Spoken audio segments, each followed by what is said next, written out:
بسم اللہ الرحمن الرحیم۔ السلام علیکم۔ حضرت سلیمان علیہ السلام اللہ کے نبی حضرت داؤد علیہ السلام کے بیٹے تھے۔ آپ بنی اسرائیل سے تعلق رکھتے تھے اور اپنے والد حضرت داؤد علیہ السلام کے بعد حکومت سنبھال کر بنی اسرائیل کے بادشاہ بنے۔ آپ اللہ کے سچے پیغمبر اور انصاف پرور بادشاہ تھے۔ اللہ تعالیٰ نے انہیں 7 اقلیم کی بادشاہت عطا فرمائی، اور وہ صرف انسانوں کے ہی نہیں بلکہ تمام مخلوقات کے بادشاہ تھے۔ چرند، پرند اور جنات وغیرہ سب ان کے تابع فرمان تھے۔ اللہ تعالیٰ نے حضرت سلیمان علیہ السلام کو جتنا وسیع و عریض ملک عطا کیا، ایسا کسی جن و بشر کو نہیں دیا۔ اس کے باوجود حضرت سلیمان علیہ السلام میں ذرا بھر بھی تکبر نہ تھا۔ وہ اپنے اخراجات کے لیے شاہی خزانے سے 1 پیسہ تک نہ لیتے تھے اور اپنے ہاتھ سے زنبیل سی کر اور اسے فروخت کر کے گزر و اوقات کیا کرتے تھے۔ کھانے کے لیے وہ اپنے ہاتھوں سے جو پیس کر آٹا بناتے اور اس کی روٹی پکا کر کھاتے تھے۔ آپ اکثر روزہ رکھتے تھے اور ہر شام بیت المقدس میں جا کر غریبوں اور روزہ داروں کے ساتھ روزہ افطار کرتے تھے۔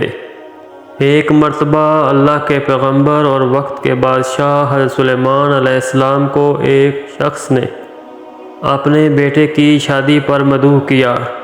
حضرت سلیمان علیہ السلام اس کے بیٹے کی شادی میں شریک ہونے کی تیاری فرما رہے تھے کہ آپ کے پاس ملک الموت تشریف لائے اور عرض کی، اے اللہ کے پیغمبر، آپ کہاں جانے کی تیاری میں ہیں؟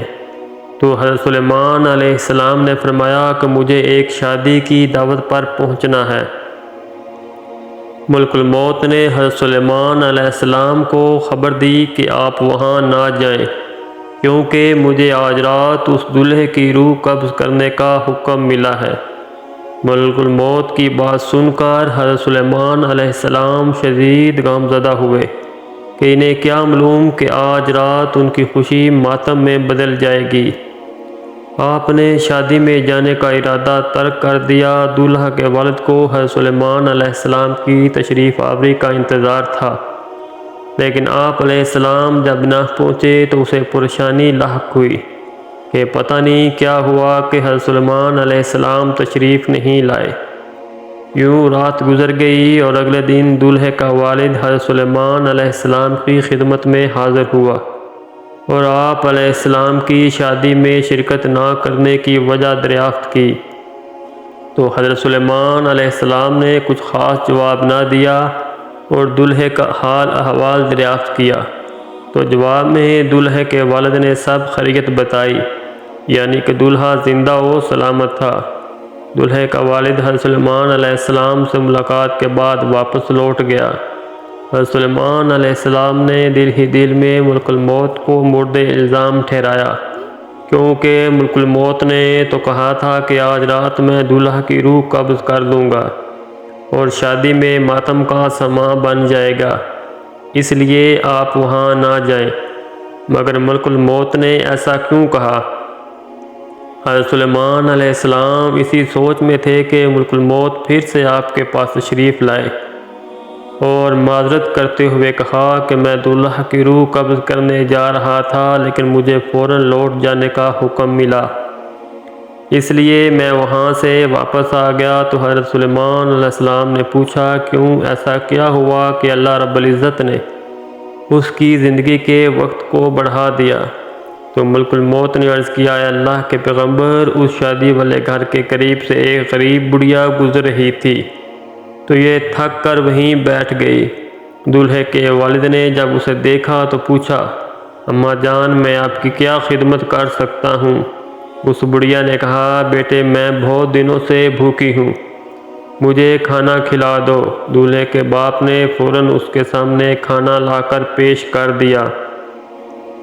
یہ کھانا کوئی عام نہ تھا بلکہ بادشاہ وقت اور پیغمبر حضرت سلیمان علیہ السلام کے لیے اسپیشل تیار کیا گیا تھا۔ لذیذ کھانا کھا کر بڑھیا نے ہاتھ اٹھائے اور اللہ کی بارگاہ میں دولہے کی عمر میں برکت کے لیے دعا کی۔ اللہ پاک نے اس بڑھیا کی دعا کو قبول فرما لیا اور مجھے حکم دیا کہ اے عزرائیل تو واپس لوٹ جا، میں نے اس دلہا کی عمر کو دراز فرما دیا ہے۔ سبحان اللہ۔ دوستوں، غریبوں اور مظلوموں کی دعا اللہ پاک کے عرش تک پہنچتے ہی قبول ہو جاتی ہے۔ اس لیے کہا جاتا ہے کہ مظلوم کی آہ سے بچو اور مسکینوں غریبوں کے ساتھ بھلائی کرو۔ اگر یہ بھوکے ہیں تو انہیں کھانا کھلاؤ، دعا کریں اور دعا پر یقین رکھیں، بے شک اللہ تعالیٰ ہر چیز پر قادر ہے۔ تو دوستو، کیسی لگی آج کی ویڈیو؟ آپ سے گزارش ہے کہ پلیز میرے چینل کو سبسکرائب لازمی کریں۔ شکریہ۔ السلام علیکم۔